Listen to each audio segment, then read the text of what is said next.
y conversando del ocio, además, en un momento que es bastante propicio, que son las vacaciones. En la mayoría de la gente está en vacaciones en esta época. Lo que nos introduce también un poco a hablar de lo conflictivo que es el tema del ocio, porque es una palabra que implica muchas cosas y que, como recién algún comentario habíamos hecho antes de que empezáramos a grabar, el ocio ha ido cambiando en la cultura occidental y podemos también atisbar algo en la oriental.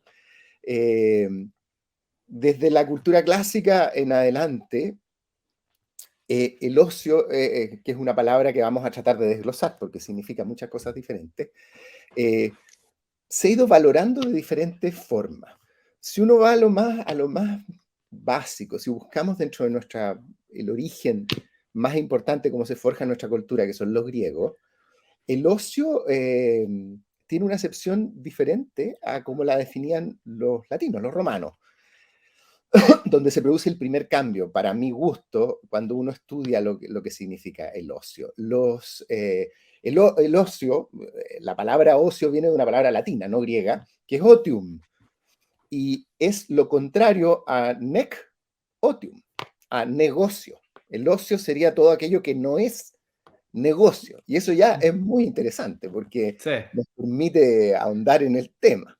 Y los griegos, en la Grecia clásica, estoy hablando, siglo IV antes de Cristo, aproximadamente, que es cuando se forjan tantas cosas que todos saben que caracterizarían el pensamiento occidental, la palabra ocio es scolé, y scolé es escuela. Y eso es muy importante porque para los griegos clásicos, si buscamos algunas definiciones, tenemos algunas de Píndaro, Platón, Aristóteles sobre ocio, no es exactamente el ocio como lo definimos actualmente. Para los griegos clásicos, el ocio era el descanso, el esparcimiento, según Píndaro, pero para Platón y Aristóteles el ocio era una conversación aprendiendo, Mm. una conversación con lectura, la lectura en el descanso, el desarrollo del pensamiento, el pensamiento crítico, la discusión al respecto.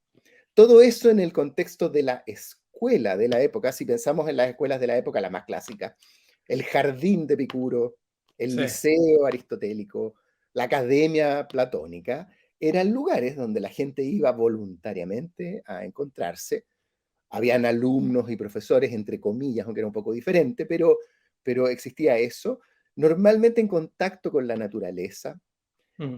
con un enorme placer descrito por todas las personas que participaban en esto, a pesar de que las disquisiciones, discusiones, diálogos, incluso escritos que hemos rescatado de la época, eran de una profundidad enorme.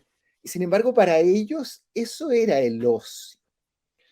En los latinos, en los romanos, posteriormente, que toman muchas cosas de la cultura griega, que son más estoicos en general, bueno, varía mucho en la cultura romana, que es muy larga, pero en general el otium, y ahí toma el nombre, eh, el otium es aquello que realizamos en nuestro tiempo libre, surgen las villas como el lugar del clásico desarrollo del ocio romano, en contacto con la naturaleza también, con el agua, con lo verde. En el agua es interesante, spa, salud per aquam, es algo que desarrollan también los romanos, y aparece mezclado con esta cultura campesina y de soldado Mm. marcial, digamos, de los romanos, este ocio que tiene que ser, que no es cualquier tiempo que uno sencillamente pierde, sino que es un tiempo que tiene que ser bien usado. Aparece un concepto que parte con Cicerón, que es muy interesante, que es el otium cum dignitate, ocio, pero digno, Ah, un ocio que se mira. ocupa de alguna forma. Y esto, que es muy interesante y que también le da valor al ocio, también lo va deformando un poco, porque el ocio debe ser un fin en sí mismo, y cuando le vas poniendo cargas, Sí, lo vas transformando no en un fin en sí mismo. sí. Ese ocio que tiene que tener dignidad, en caso de Cicerón, es producir, trabajar en aquellas cosas que mi ámbito laboral no me permite tener tiempo para poder escribir, básicamente era lo que Cicerón quería decir, cuando tuvo esos claro, momentos importantes de ocio, es producir algo. Pero claro, aquí el concepto se empieza a perder un poco porque se transforma el ocio más bien en un nec otium, empieza a tener un poquito de negocio. Y sí, te explico esto porque creo que en nuestra sociedad occidental esto sigue ese mismo camino y progresivamente el otium va transformándose más en necotium. Hoy en día, el concepto de ocio, que en la cultura latina y griega era un muy buen concepto, tiene actualmente cierta connotación un poco peyorativa, quizás. claro, Ocio, ocioso. Y es un error, pero que ha tenido que ver un poco con el desarrollo de nuestra sociedad, democracia liberal, capitalista, de la cual tenemos que agradecerle infinitas cosas, con la cual yo estoy completamente a favor en el sentido de que ha permitido un desarrollo, disminución de la pobreza, desarrollo de la humanidad enorme, pero tiene sus defectos también, como toda organización social. Y uno de esos defectos es el tratar de todo compartimentalizarlo, esquematizarlo, agendarlo, de alguna forma, transformamos todo en planilla Excel, y cuando al ocio lo compartimentalizas, partiendo por Cicerón en adelante, y lo llevamos al actual ocio, le ujú, quitas el hecho de ser un fin en sí mismo, y pasa a ser más instrumental. Se va de otium a nec otium. sí. Y me ha Y pasado, ¿no? sí, y estaba pensando justamente, porque esta idea hoy día de que el ocio, bueno, también además es como considerado tiempo libre, ¿ah? Y que también es una manera, digamos, de llamarlo confusa hoy día, porque es en relación con un tiempo que no es libre. O sea, todo está puesto en relación con la producción, digamos. Es lo que al menos dice Chulhan en este Exacto. libro, Una vida contemplativa, que pone el acento en pensar el ocio como una experiencia en sí misma, con sus propias reglas, con sus propios fines, y no un ocio productivo, incluso habla, una inactividad productiva que está pensada en relación con el trabajo, digamos. Exacto. Entonces, ¿cómo? Estaba pensando, digamos, esto que sigue avanzando, que tú describes muy, muy bien, el concepto, además que es muy bonito como un concepto cambia y es una experiencia la que va mutando, pero ¿cómo volver a una idea del ocio que no sea, que no tenga esta carga de inactividad, digamos, negativa, de no trabajo, de no producción, Ujú. de, A de ver, pérdida de tiempo incluso? claro. Lo que pasa es que ahí hay que ver los conceptos. Yo aquí quiero meterte un poquito la biología, que en general los libros que tú Ya. citaste y las cosas salvo, los de neuro, en general no meten tanto la biología. Yo creo que hoy en día tenemos más conocimiento como para poder entender un poco qué significa todo esto. Bueno, Ujú. el tiempo lo podemos dividir en el tiempo disponible y el tiempo no disponible, en el fondo, porque cuando uno busca las definiciones de ocio, tú muy bien lo dijiste, tiempo libre, es la que más naturalmente aparece cuando tú le preguntas a la gente espontáneamente qué le parece que es ocio. Si tú vas a la RAE, el ocio es la cesación del trabajo, Mm. básicamente es la primera, y después el tiempo libre aparece como acepción. Pero además significa otras cosas, incluso en algunas definiciones aparece el tema descanso. Y ahí hay que tener cuidado o reposo, porque no es lo mismo descanso y reposo que ocio en sí, aunque conlleva cierto grado de descanso. Si tú divides el tiempo, tienes el tiempo no disponible y el tiempo disponible. Y el tiempo no disponible es el trabajo que nos permite sustentarnos, que en los niños y jóvenes es importante hacer la excepción, porque hoy en día nos pasamos una gran parte de la vida estudiando. Sería el estudio, digamos, reglado, sistemático, que debe cumplir metas, digamos. Y también otras cosas como las necesidades biológicas. El dormir es una necesidad biológica, también es parte del tiempo. No podemos no dormir nada, nos moriríamos en pocos días si no dormimos. Eh, pero los límites son difusos, porque también es Mm. parte del ocio ese descanso, ese dormir que va más allá del descanso necesario.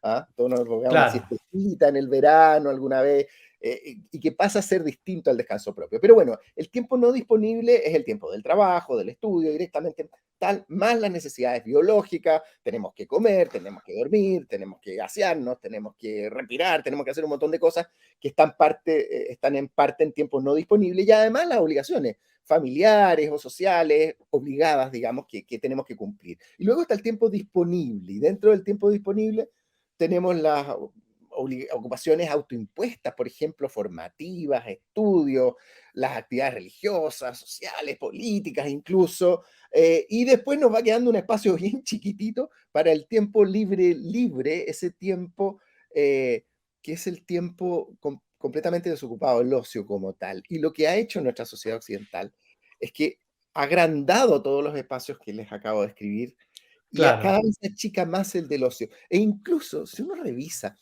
las agendas, por ejemplo, de las vacaciones de las distintas gente en Chile, hicieras una encuesta y Están todos te van llenas a de decir, actividades.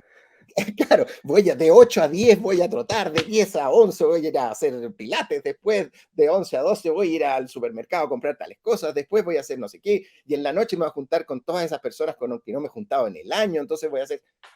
Eso se aleja de Otium y Sí. se acerca a Nec Otium. Mm. Pasan a ser, en el fondo, le pones obligaciones al ocio, lo transformas en algo que tiene que ser utilitario. Sí. Y el ocio, por definición, no debería serlo, debe ser un fin en sí mismo. Y si uno desglosa el ocio en tal, eh, hay como 3D, si tú revisas, bueno, hay muchas cosas escritas, pero diversión, desarrollo, Placer. descanso. Claro, nunca podemos no hacer nada, eso no existe en el cerebro humano. El sapiens sapiens, por definición, siempre está activo, incluso durmiendo, incluso inconsciente, estamos de alguna forma conectados. Por lo tanto, siempre estamos haciendo algo. Mm. Pensar en forma armoniosa, tranquila, con ese encuentro con uno mismo, que sea una frase un poco cliché y todo, pero es el pensar con tiempo, tranquilidad, sin agendas, es sumamente útil. Es algo que libera endorfinas, que produce efectos positivos en nuestro cerebro. Y ahí voy a lo biológico. Si tú conectas todas estas cosas que hemos conversado con lo biológico, el desarrollo de la neurofisiología en el último tiempo, relacionada con la sociabilidad humana, somos eh, seres completamente sociales, son politicones, el hombre es un ser social, se degrada profundamente, desaparece el concepto de sapiens sapiens si es que no somos entidades sociales. Cuando uno estudia neurofisiológicamente esto, sabemos, y aquí sin ser latero para que la gente entienda, que nuestro cerebro funciona de tal forma que se van conectando un conjunto de neuronas. Nosotros Ujú. pensamos a través de nuestras neuronas, son las células principales que producen el pensamiento, y esas neuronas se organizan en muchos grupos en nuestro cerebro. Si uno va a los trabajos de Sapolsky, de Hane, Fuster, bueno, hay muchos, para que les voy a citar, pero hay muchos autores que han trabajado sobre cómo realmente se producen las decisiones y el pensamiento. Esos conjuntos de neuronas actúan como cógnitos en distintas partes del cerebro. Tenemos verdaderos parlamentos neuronales en nuestro cerebro, en distintas partes, cortezas, núcleos basales, que van tomando decisiones. Algunos están más relacionados con lo neurovegetativo, o sea, con las necesidades básicas, el hambre, qué sé yo, el dolor. Otros están relacionados, otros grupos neuronales, con elementos más racionales, con analizar factores, tomar decisiones. Otros están relacionados con el miedo, con instintos básicos. Nuestro cerebro se divide en las partes más digamos, del cerebro básico, el arquicerebelo, el más básico en relación a los impulsos basales, Ujú. y nuestra corteza, que es más nueva y que se encarga de racionalizar todas estas cosas. Bueno, todos estos cógnitos que son verdaderos parlamentos, cuando reciben un estímulo lo analizan y lo transforman en una decisión, que es finalmente lo que hacemos. Eso ocurre en centésimas de segundo. ¿Y cómo pasa eso? A través de las neuronas que transmiten la información de una a otra y que están interconectadas entre sí. Tenemos alrededor de 100.000 millones de neuronas, se parece al número de estrellas que hay en la Vía Láctea, siempre me gusta ese número, y que además tienen conexiones que van entre 10 a 15 por neurona y que pueden ser hasta 15.000 o más incluso por neurona. Por lo tanto, ese órgano es el elemento más complejo que conocemos en este momento en el universo, incluyendo a Big Blue y todas las computadoras que conocemos de alta capacidad, incluso a OpenAI en este minuto, son menos complejas que este elemento. ¿Y cómo se transmite esa información? Y perdón que me alargue un poquitito para que la gente lo entienda. Se transmite a través de estas ramitas que tienen las neuronas que se conectan entre sí y que se conectan entre sí en una cosa que se llama sinapsis, un pequeño espacio donde liberan una sustancia que se llama neurotransmisores. Me tomé esta vía un poquito larga para explicarlo, porque No, está bien. Está- esos neurotransmisores, que son esas sustancias chiquititas que finalmente mandan la información de una neurona en otra, son muchas, y hay algunas que están relacionadas con producir más placer, más plenitud, más felicidad Mm, de esos neurotransmisores. Entre ellos está la serotonina, entre ellos está la dopamina, y algunas pequeñas sustancias que no son neurotransmisores, pero que te estimulan esta felicidad, que son las endorfinas. Y estas sustancias, sabemos que la serotonina y la dopamina disminuyen, estoy hablando a grandes rasgos, esto es más sí, sí. complejo, pero a grandes rasgos, serotonina, dopamina, estos mecanismos disminuyen cuando tenemos situaciones de estrés. El trabajo, el cumplir objetivos, las agendas, las planillas Excel, todas estas cosas, de alguna forma nos estresan.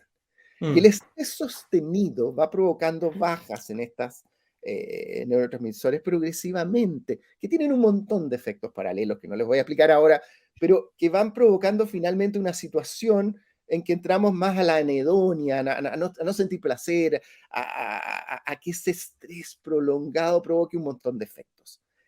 El otium, el ocio, el ocio por sí mismo, no tan planificado ni tan esquematizado como lo hacemos hoy en día, disminuye esos efectos. mm, Aumenta nuestra secreción de serotonina, aumenta nuestra secreción de dopamina, aumenta nuestra secreción de endorfinas, por ejemplo, el deporte lo hace. La actividad social llana y pura y claro. simple, el humor, la festividad, todas esas cosas hacen de que estos neurotransmisores se vuelvan a regular hacia arriba y que salgamos de esta situación de estrés. Por lo tanto, el ocio como tal es muy importante. Y cuando lo transformo en ec-otium, esos efectos cerebrales que quiero provocar con el ocio no ocurren. Entonces es importante Exacto. que el ocio vuelva a ser el ocio, como dice Chulán, el Como, ocio verdadero que queremos. bueno, y él habla además del ocio como un ayuno del espíritu, dice. Es amplio el concepto, pero es interesante en relación con lo que dices tú, que es como un equilibrador también de todo ese otro campo que más bien es beneficioso, digamos, para Así el ser es. humano. Te Y quería comentar una cosa más, que nosotros pusimos una cita en el concepto que es de Orson Welles, que hace como, digamos, especial alusión a la contemplación, como además como un generador, o sea, sin contemplación, un poco lo relaciona con ese estado de ocio en donde estamos un poco en nada, aparentemente, pero sin esa digamos, actividad del ser humano no hubiera sido posible ni la filosofía, ni la literatura. Debussy hablaba, el compositor francés, de que él componía mejor cuando no estaba pensando en nada. También es como un espacio de las ideas. Recomendamos, de hecho, una fundación de David Lynch, del cineasta, que es de meditación trascendental, que es una cosa que él paralelamente ha desarrollado durante 30 años, con un fin educativo además, pero también con un fin como de un espacio de generar ideas nuevas incluso. Por lo tanto, también es como no darle el peso que tiene o extinguirlo, como dices tú hoy día, también es como extinguir una serie de otras eh, como situaciones humanas que han sido extraordinarias a lo largo de la cultura. si tú analizas y miras los principales, probablemente, mira, uno no puede ser detallista al máximo, pero si tú revisas las principales ideas de la humanidad, muchas de las principales han surgido durante el ocio. Si tú Mm, piensas, vamos a ejemplos concretos, el Principia de Isaac Newton. Newton ideó su Principia, probablemente, según sabemos la literatura sobre su vida, tenía un pésimo tema familiar, él no lo quería su padrastro, su mamá formó una familia completamente nueva y él estaba normalmente aislado, bueno, tenía una personalidad probablemente espectro Asperger autista, es probable, según lo que hemos estudiado posteriormente, pero siempre estaba fuera, en el jardín, fuera de su casa, pero no quería, lo mm, trataban pésimo. En momentos de ocio, de tranquilidad absoluta, surgen los principios básicos del Principia, por favor, lo más importante probablemente, una de las máximas obras y que nos ha hecho desarrollarnos como tal. Albert Einstein. Albert Einstein no lo contrataba nadie, tenía un mal registro académico, por lo tanto, curricular, por lo tanto, contrario a todo lo que la gente piensa, no lo contrataba en ninguna parte, él quería trabajar como profesor, postuló muchas veces, nadie lo contrataba, finalmente terminó trabajando en una agencia de aduanas en Ginebra, que lo que le gustó a él fue que en esa agencia de aduana, como era un hombre brillante, muy inteligente, todos sabemos eso, Albert Einstein, el trabajo que tenía que hacer en la agencia de aduana, en media hora, en una jornada de 10 horas, lo tenía listo. Por lo tanto, le quedaban muchas horas disponibles. La teoría especial de la relatividad y la teoría general de la relatividad fueron producidas por una cantidad de ocio importante que tenía Albert Einstein. Por favor, Increíble, lo ¿eh? visitó el mundo entero.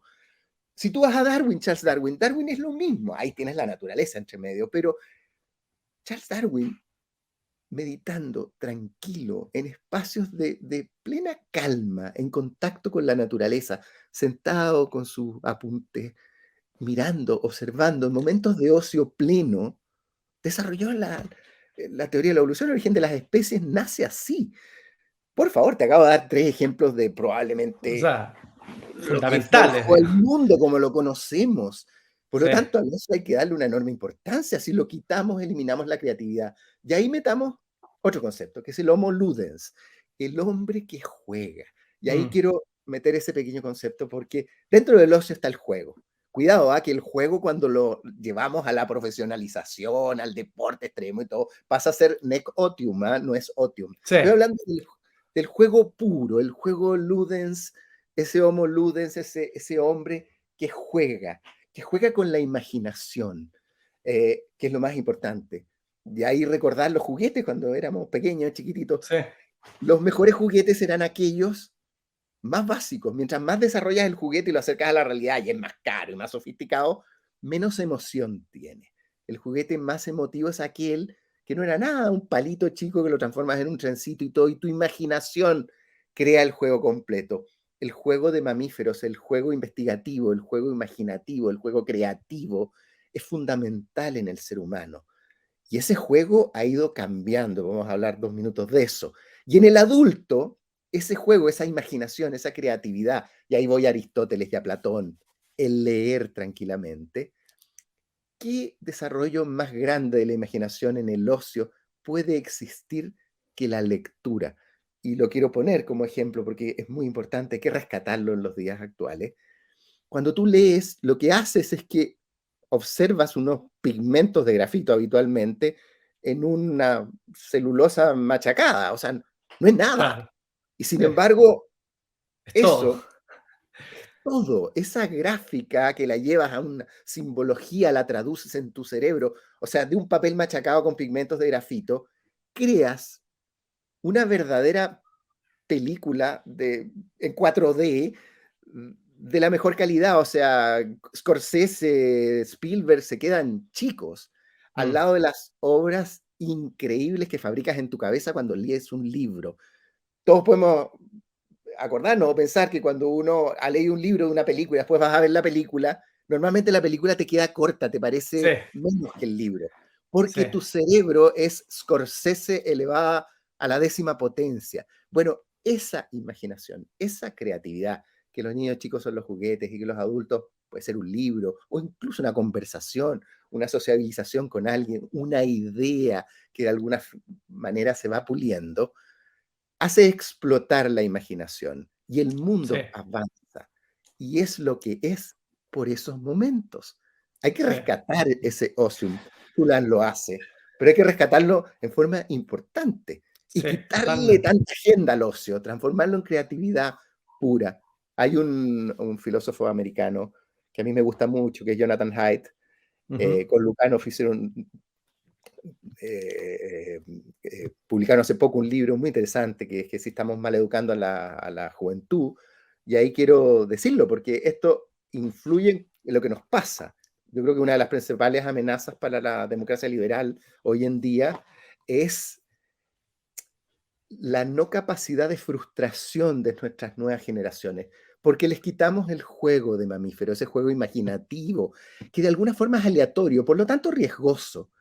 Los mamíferos juegan, si uno ve unos perritos, y juegan todo el rato, y eso es ocio puro, y los perritos se pegan, se golpean, se muerden, incluso hacen chivo expiatorio, de repente le pegan a uno entre varios, se caen, les pasan miles de cosas, van desarrollando todo su cerebro y sus conexiones sinápticas de acuerdo a ensayo-error, Sí. frustración, manejo de la frustración y así sucesivamente.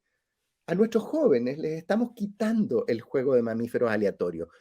Los dejamos jugar en forma protegida, que no estén en contacto con la tierra, que no se vayan a contaminar, que no les vaya a pasar algo, que si se caen, que somos papás helicópteros, cualquier problema Mm, que tienen inmediatamente vamos al colegio en 2 segundos, les pasó algo, un esguince que antes, hace 50 años atrás, a la semana, así que se dan cuenta los papás, hoy en día inmediatamente urgencias, todo se cumple, todo de inmediato. ¿Y qué pasa si les quitamos el juego imaginativo de mamíferos, esta parte del ocio tan importante a nuestros niños?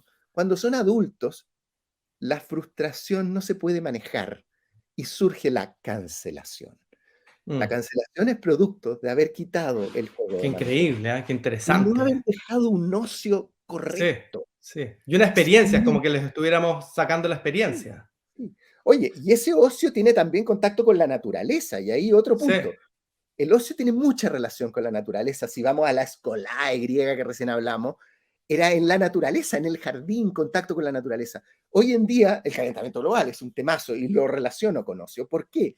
Porque ese ocio con la naturaleza, estas escuelas actuales que son cajas, vamos de una caja que es la casa y no podemos salir ni nada porque todo es peligroso, porque nos pueden asaltar, a otra caja que es un automóvil, un bus o lo que sea, a otra caja que es un colegio que no tiene casi nada de naturaleza, y sin embargo hablamos de calentamiento global y hablamos de protección de la naturaleza, que se transforma en un discurso estéril o un discurso sí, escrito, un discurso que no tiene contacto directo, porque no estamos dejando que nuestros niños, que nuestros jóvenes tengan un contacto real con la naturaleza, que es parte del ocio.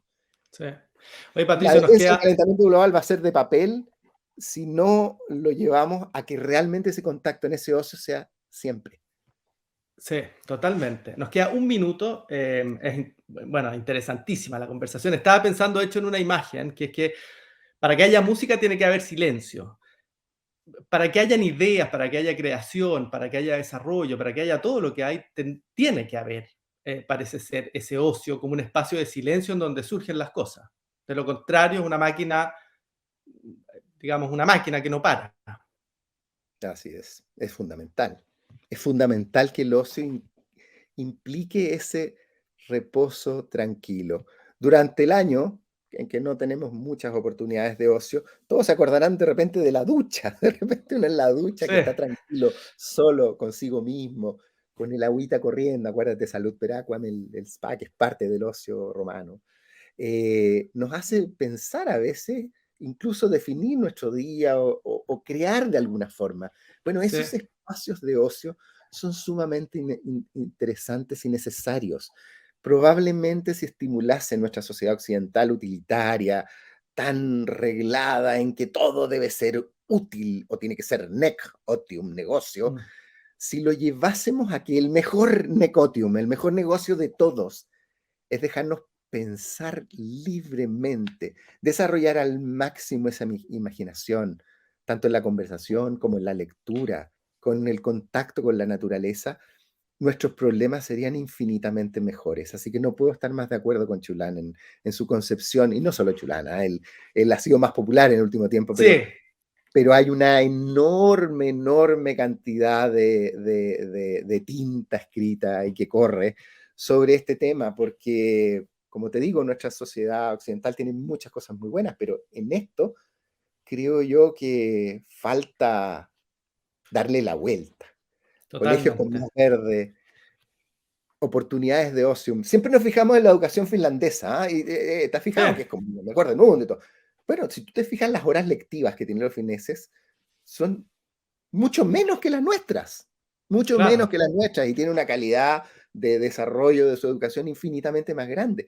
Los niños tienen menos estrés en los colegios, tienen mucho más tiempo de ocio, ellos lo aprecian, le han dado vuelta a este tema y lo han estimulado, y mira cómo les ha Sí, ido, o sea, sí.